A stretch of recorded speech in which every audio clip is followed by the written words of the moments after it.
बड़ी खबर सबसे पहले आपको देते हैं। राष्ट्रपति प्रणब मुखर्जी ने आज संसद में मोदी सरकार का एजेंडा रखा। इस रोड मैप में बताया गया कि मोदी कैसे लाएंगे देश की जनता के लिए अच्छे दिन। अभिभाषण में वो सब बातें थी जो मोदी चुनावी रैलियों में कहते आए थे।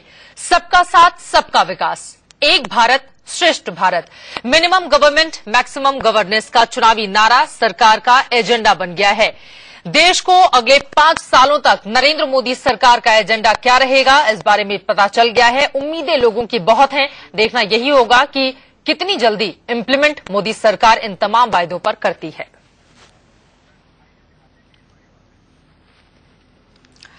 आगे चल गया है। उम्मीदें लोगों की बहुत हैं। देखना यही होगा कि कितनी जल्दी इंप्लीमेंट मोदी सरकार इन तमाम वायदों पर करती है।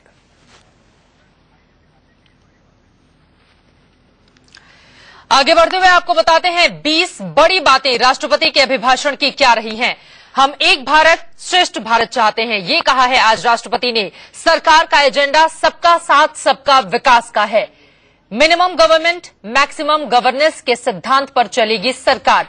महंगाई और कालाबाजारी रोकना प्राथमिकता होगी सरकार की। 5वीं बड़ी बात, कालाधन वापस लाने के लिए सरकार काम करेगी। एसआईटी का गठन इसके लिए पहले ही किया जा चुका है। कश्मीरी पंडितों को घाटी में वापस भेजने की योजना बनेगी। सुरक्षा सुनिश्चित की जाएगी। विकास में अल्पसंख्यकों की भागीदारी सुनिश्चित होगी। संसद और विधानसभाओं में 33% महिलाओं को आरक्षण। बेटी बचाओ बेटी पढ़ाओ कार्यक्रम भी शुरू होगा। स्वच्छ भारत मिशन की शुरुआत करेगी ये सरकार। 11वीं बड़ी बात, हम एक भारत श्रेष्ठ भारत चाहते हैं। राज्य में आईआईटी और आईआईएम हर एक राज्य में बनाए जाएंगे। नई हेल्थ पॉलिसी बनाई जाएगी। 13वीं बड़ी बात, रोजगार बढ़ाने के लिए पर्यटन को बढ़ावा दिया जाएगा। 14वीं बड़ी बात, प्रधानमंत्री कृषि सिंचाई योजना बनाएंगे। हर गांव ब्रॉडबैंड से जुड़ेगा, इस बात का भी जिक्र किया गया राष्ट्रपति के अभिभाषण में। केंद्र और राज्य टीम इंडिया की तरह काम करेंगे, यानी कि केंद्र और राज्य एक साथ आगे बढ़ेंगे। हर परिवार को पक्का घर, शौचालय, बिजली 24 घंटे, 100 नए घर बनाए जाएंगे। हाई स्पीड ट्रेन चलाई जाएंगी। और 20वीं बड़ी बात ये कि रक्षा क्षेत्र में विदेशी निवेश पर ध्यान दिया जाएगा।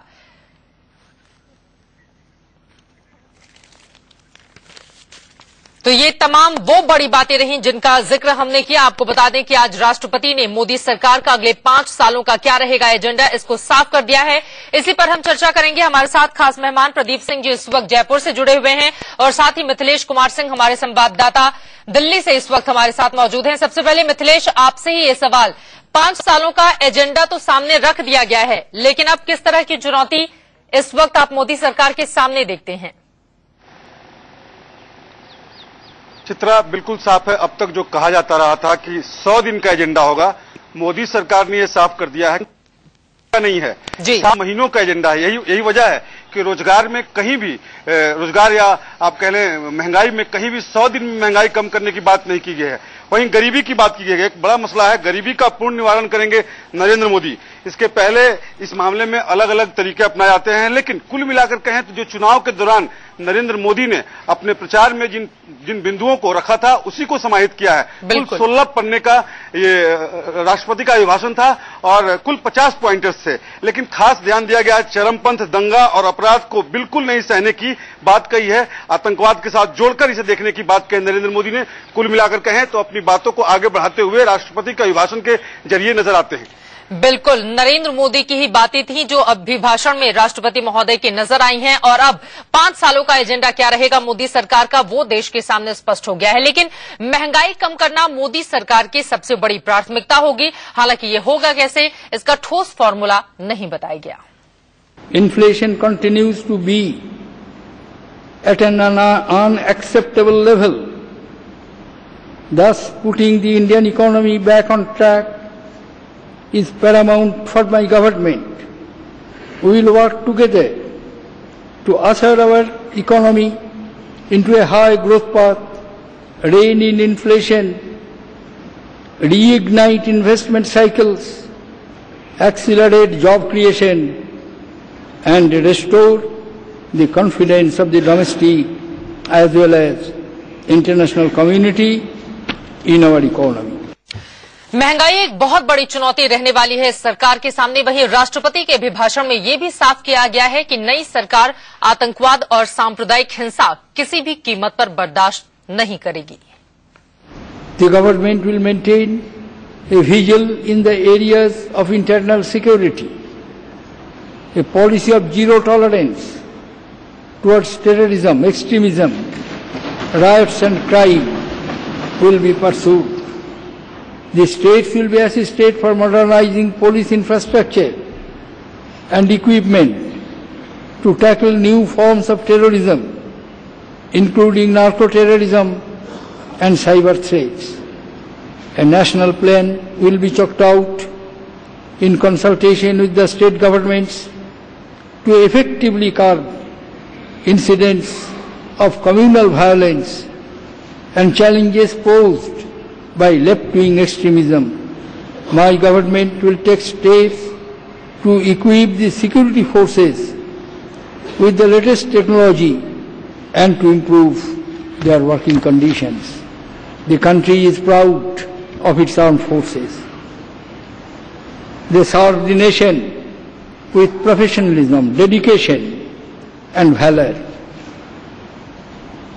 Securing our nation and supporting relief and rescue operations in the wake of disaster and calamities. We will strengthen defense preparedness by modernizing our armed forces and addressing the shortage of manpower on priority. आतंकवाद और उग्रवाद को बर्दाश्त नहीं किया जाएगा, इसके साथ ही सांप्रदायिकता और नक्सलवाद से भी निपटा जाएगा। इन तमाम बातों का जिक्र किया है राष्ट्रपति ने अपने अभिभाषण में और इस वक्त हमारे साथ वरिष्ठ पत्रकार एनके सिंह भी स्टूडियो में जुड़ चुके हैं। लेकिन उसके पहले प्रदीप जी, आपका रुख करते हुए 20 बड़ी बातों का जिक्र हमने किया, लेकिन आपको राष्ट्रपति के अभिभाषण में सबसे मुख्य बिंदु क्या लगे?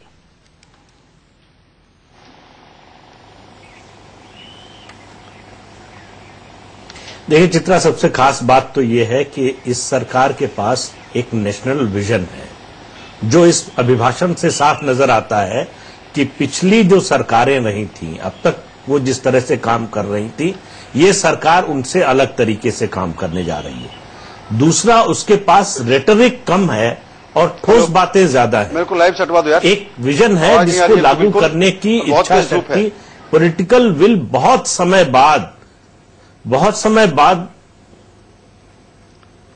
जी, आप अपनी बात पूरी करें। बहुत समय बाद एक ऐसी सरकार आई है जी, जो ऐसा लगता है कि जिसमें एक पॉलिटिकल विल है। मेरा मानना है कि इस सरकार की तुलना दो और सरकारों से की जा सकती है। जब 1947 में आजादी के बाद जवाहरलाल नेहरू प्रधानमंत्री बने थे तो उम्मीदें बहुत ऊपर थीं और 62 की लड़ाई को चीन से और जम्मू कश्मीर के एक हिस्से को जाने को छोड़ दें तो जवाहरलाल नेहरू की सरकार जनता की उम्मीदों पर खरी उतरी थी। दूसरी ऐसी बड़ी उम्मीद लोगों को 1977 में हुई थी, जब लगा था कि ये एक तरह से दूसरी बार स्वतंत्रता मिली है देश को। इमरजेंसी से निकल कर आए थे हम लोग, लेकिन जनता पार्टी की सरकार उम्मीदों पर खरी नहीं उतर पाई। अब नरेंद्र मोदी के सामने ये मौका है कि वो 1947 की सरकार जैसा परिणाम चाहते हैं या 1977 जैसी। आज के अभिभाषण से लगता है कि ये सरकार बेहतर काम करने की इच्छा शक्ति लेकर आई है। कितनी कामयाब होगी नहीं होगी ये भविष्य बताएगा, लेकिन देखिए मेरा मानना है बड़े मुद्दे हैं जो तुरंत सरकार के सामने, जो चुनाव के दौरान भी थे, जिन पर सरकार चुनकर आई है। एक है महंगाई, जिसका भी आपने जिक्र किया। दूसरा है बेरोजगारी। इस चुनाव में बड़े पैमाने पर युवकों ने भारतीय जनता पार्टी को और एनडीए को वोट दिया है और जाति धर्म क्षेत्र से ऊपर उठकर लोगों ने वोट दिया है, तो उनकी अपेक्षाएं बहुत ज्यादा हैं। और तीसरा है भ्रष्टाचार।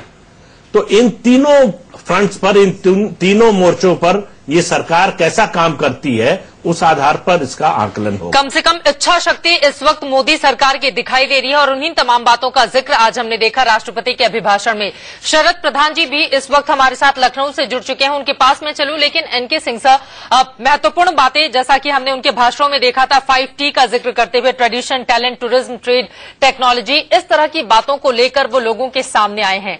लोगों की उम्मीदें तो बहुत ज्यादा थी। आपको लगता है कम से कम अभिभाषण के जरिए एक भरोसा पैदा करने की कोशिश की गई है? जी, नरेंद्र मोदी का एक स्किल है अनुप्रास अलंकार में नारों को अपने गढ़ना, ये एक अच्छी स्किल है और अपील भी करती है।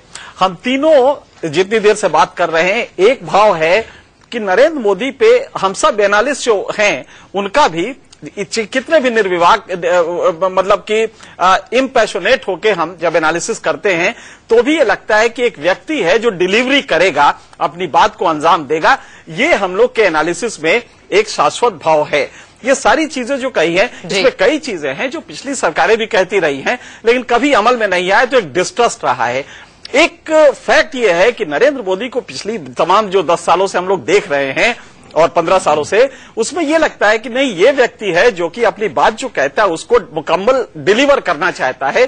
गुजरात में हमने देखा और जगह भी देखा, लेकिन ये जो चीजें हैं, टाल ऑर्डर है, कितना हो पाएगा ये तो आगे देखा जाएगा। लेकिन आज के संदर्भ में ये लग रहा है कि ये जो बातें कह रहे हैं ये इस पे डिलीवरी मैकेनिज्म बनेगा। और जो तीनों हम लोगों ने माना, प्रदीप जी भी कह रहे हैं कि एक एनवायरनमेंट बदल रहा है, इन्वेस्टमेंट क्लाइमेट आ रहा है। आप देखिए कि जिस तरह एफडीआई को डिफेंस प्रोडक्शन में ला रहे हैं, ये अपने आप में एक बड़ी चीज है। बिल्कुल, डिफेंस प्रोडक्शन थोड़ा खतरे का खेल है, क्योंकि डिफेंस प्रोडक्शन में एफडीआई लाना, कितना लाना, उसमें कैसे पैटर्न क्या होगा, मैनेजमेंट पैटर्न क्या होगा, ये सारी चीजें देखने के बाद आगे समझ में आएगा। लेकिन यह कि इन्वेस्टमेंट क्लाइमेट बन रहा है और यही वजह है कि आप सेंसेक्स में देखें, मोदी के आने के बाद लगातार बढ़ता जा रहा है, तो चीजें बेहतर हैं। उम्मीदें बहुत ज्यादा उनसे बढ़ गई हैं और उन्हीं उम्मीदों का जिक्र करते हुए बार बार वो नजर आए, क्योंकि 282 तो सिर्फ बीजेपी को ही सीटें मिली हैं इन चुनावों में। लेकिन शरद प्रधान जी, आपको मुख्य बातें राष्ट्रपति के अभिभाषण में क्या दिखाई दी?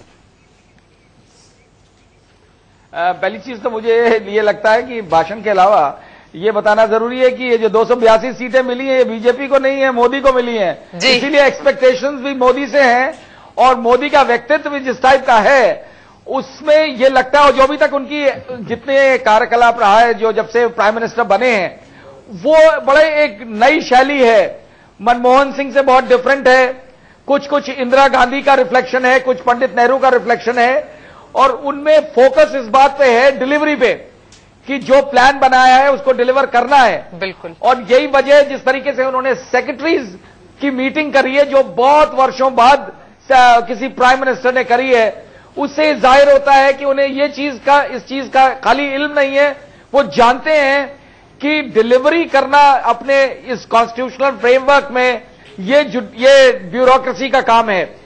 तो ब्यूरोक्रेसी देखिए, पहले दिन से उन्होंने जिस तरह पिक किया, उन्होंने 70 साल के एक ऑफिसर को, यूपी काडर के 67 बैच के नरपेंद्र मिश्रा को लिया जी, और जब उन्हें मालूम पड़ा कि वो रूल्स में फिट नहीं बैठ रहा था, तो उनका वो एक, देखिए ठीक है टेक्निकली गलत था, उन्होंने उसके लिए अध्यादेश लाए, बिल्कुल, लेकिन ये भी जाहिर करता है, हाइंडसाइट अध्यादेश लाए, लेकिन उन्होंने उससे ये जाहिर कर दिया कि मोदी वो शख्स है हु बिलीव्स कि where there is will there is way. बिल्कुल, कि करना है मुझे तो इसको मैं करके रहूंगा, कैसे भी करना हो।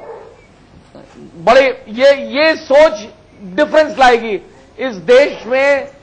प्रॉब्लम इसी वजह से अराइज होती है कि प्लान्स तो बहुत बनते हैं, पॉलिसीज बहुत अच्छी बनती हैं, लेकिन पॉलिसीज इंप्लीमेंट नहीं होती हैं, प्लान्स इंप्लीमेंट नहीं होते हैं, डिलीवरी बेनिफिशियरी तक नहीं हो पाती है। और जिस तरीके से इन्होंने किया है और आगे दिख रहा है, जो स्किल डेवलपमेंट पे, पिछली सरकार ने भी स्किल डेवलपमेंट में काम बहुत किया था जी, लेकिन वो मिनिस्ट्री में रखा हुआ है। एक और पिछली सरकार ने बहुत अच्छा काम शुरू किया था, जिसमें 20 लाख करोड़ के प्रोजेक्ट्स जो पेंडिंग थे, महज इस वजह से क्योंकि डिफरेंट मिनिस्ट्रीज में कोऑर्डिनेशन नहीं था।